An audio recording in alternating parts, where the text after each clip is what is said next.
Oui, absolument. Enfin, il n'y a pas de surprise. Des grandes villes plutôt bourgeoises attirent les délinquants. Ils savent qu'ils peuvent voler là-bas et certainement avoir un joli butin.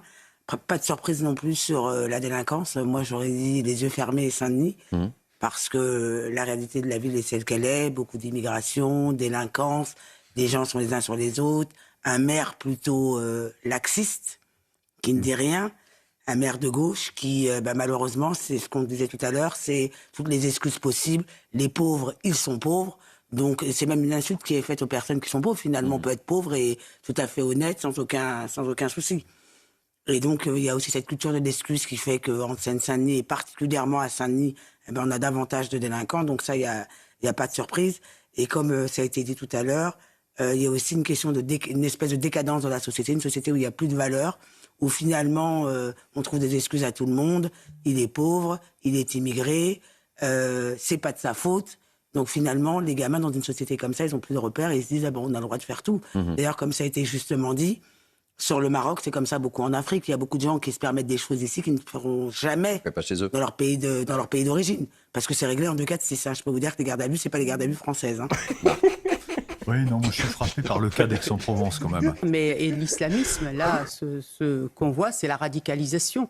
C'est un islam politique, c'est un islam de rupture avec la société d'accueil. C'est aussi une salafisation, d'après l'article. Et donc l'envie, en fait, de vivre côte à côte et non pas ensemble. Mais je pense que la Belgique a laissé aussi une dérive s'installer. La Belgique n'a pas permis justement des alertes, les débats, quelle société on veut, etc.